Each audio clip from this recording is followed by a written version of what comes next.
Hey guys, welcome back to the channel. So today is Taco Tuesday, and so I'm going to show you guys how to make a fantastic smoked beef cheek barbacoa taco. Coming up.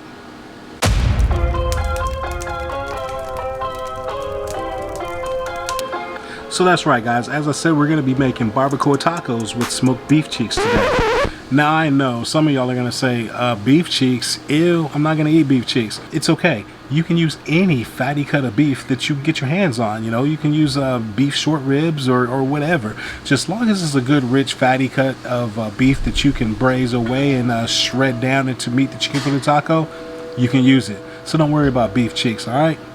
Let's go. You know, barbacoa tacos are a fantastic taco. Here in Texas, you know, we have barbacoa tacos. It's like a Sunday morning thing, you know, and so hey, it's Taco Tuesday. Barbacoa tacos are fantastic, so that's what we're gonna do today. So tell you what, let's go. All right, so what we have here is I've got a couple of packages of beef cheeks that I got from my local HEB, and I went ahead and trimmed them up. Now I'm going to tell you, again, this is a couple of packages, so this was cost me roughly $21. It's expensive because there's a lot of waste. I mean, there's a lot of fat that's on these beef cheeks that I already trimmed away. I saved you guys the boredom of me trimming it. And so you do lose a lot of volume with the amount of fat that you cut off. And one thing that you can do that I have done before, a couple of things, is I have cooked it with all that entire fat on and then just kind of pulled that fat out once I rendered it down and shredded these beef cheeks in the barbacoa. And that works okay. Another thing that I have done is added chuck roast along with the beef cheeks and shredded in with that extra fat just to give you more volume. Okay, so we're going to go ahead and get these beef cheeks seasoned up, guys, and I'm going to be using this Fiesta brand pinto bean seasoning, and I find that it works really well with barbacoa because it's got all of these flavors in it that are, you know, Tex-Mex through and through, you know, so I like to go ahead and get these things all seasoned up with this pinto bean seasoning, so let's get that done right quick.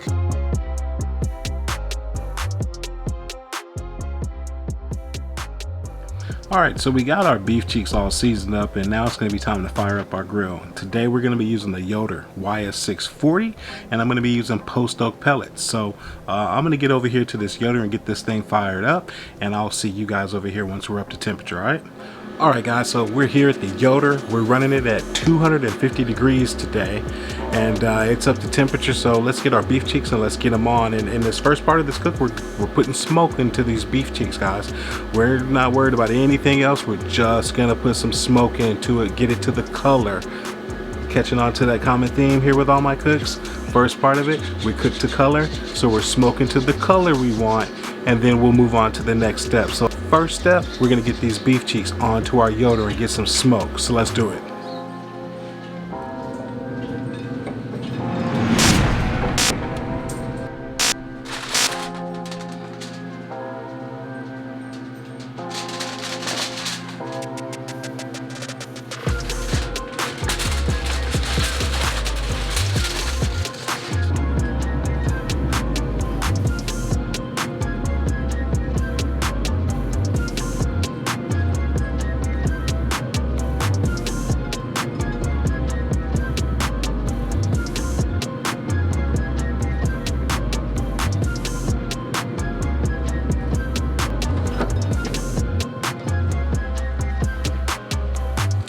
Alright gang, so you know our beef cheeks have been on for a while now, and I'm gonna get prepared for the next step that we're gonna do.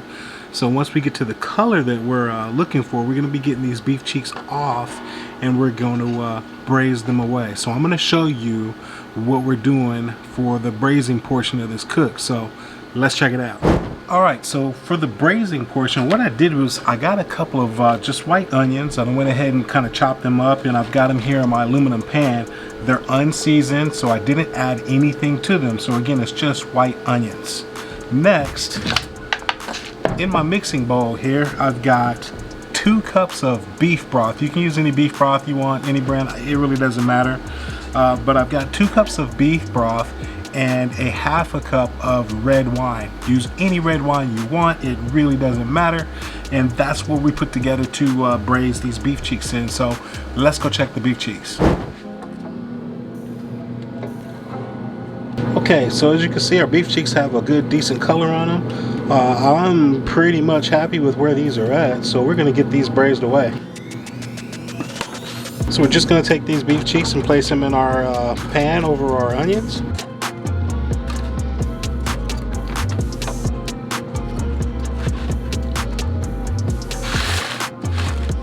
And now that we have these all placed in our tray with our onions, we're going to take our broth and our red wine, and we're just going to pour it all around here.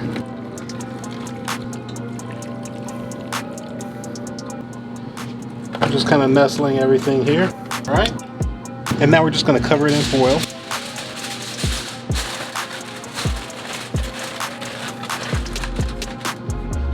And we'll get the grill closed up. Alright guys, so just like that, we got our beef cheeks smoked to the color that we wanted. We can now have them in our aluminum pan with our onions and our beef broth and our red wine. Got it sealed up, it's back on the pit. We're going to crank the pit temperature up to 300 degrees right now, and we're just going to basically look for these beef cheeks to become really super tender where they just pull apart. So that's what we're looking for right now. We're not looking for an internal temperature on beef cheeks or anything like that. All we're doing is getting these cheeks to where they literally are just ready to just shred apart. Okay, so we're gonna let this go probably a couple of hours, and we'll come back and check it and see, you know, where it's at that point. If it's not ready yet, we'll seal it back up and keep going. But right now, guys, is the time that you just basically want to break these beef cheeks down. All right, so I'll see you guys in a little while. Alright guys, hey, I just wanted to make sure I mentioned that this video today is part of a collaboration with my brother Red Banks over at Red's Barbecue and Pizzaria. So make sure after you watch this video, hop on over to Red's and check out his content. That guy's got some fantastic things going on with the whole Red Force 1. Trust me, you'll have to go check that out because I'm completely jealous. But also he's doing his whole barbecue relief thing over there. And not to mention the dude is pretty good at making pizzas. So make sure you go check out Red's channel. Tell him the Dawgfatha sent you. And hey, let's get back to these beef cheeks, alright? Let's go. Alright guys, it's been about 2 hours and 15 minutes, so we're going to take another look here. And this is pulling apart just like I wanted to. So what we're going to do now is we're going to go ahead and pull these beef cheeks off and give them the opportunity to rest up. And I'll bring you back after they're fully rested. Alright guys, so let's sum up what we did with this cook today, okay? So we got us a couple of packs of beef cheeks from our local HEB, and I went ahead and trimmed all the fat off of it. And I didn't bore you guys with that trimming process because it was pretty lengthy. But we trimmed all the fat off of these beef cheeks, and then we got them put into an aluminum tray. At that point, we went ahead and seasoned them up with our Fiesta brand pinto bean seasoning because it has great, you know, Tex-Mex flavors all in one bottle. So we went ahead and seasoned up those beef cheeks with that, and we got them put onto our Yoder YS640. We ran that temperature at 250 degrees using post oak pellets, and I use the B&B brand because I know a lot of you guys ask me what brand pellet, so it's a B&B that I use, post oak pellets. So we ran it at 250 degrees for a couple of hours, and then we went ahead and pulled them off and put them in a tray that we had with chopped onions in it, and we put together a braising liquid that consisted of a couple of cups of beef broth and a half cup of red wine. And we went ahead and put that into our pan with our beef cheeks, sealed them up, put them back on the pit, ran the pit at 300 degrees until they're tender enough for us to be able to shred apart. And at that point, we pulled them off, let them cool off, and now it's time to dig into some beef cheek barbacoa tacos. So let's get into it. Man, these tacos just smell so fantastic. Put a little bit more lime juice on here. And now it's time to go in. Man, but hey, before I bite into this, guys, again, thank you for dropping by and checking out the video. If you like what you saw here, make sure you check out these couple of videos I put right here and subscribe. Hit that button right up there, alright? I'll see you in the next video.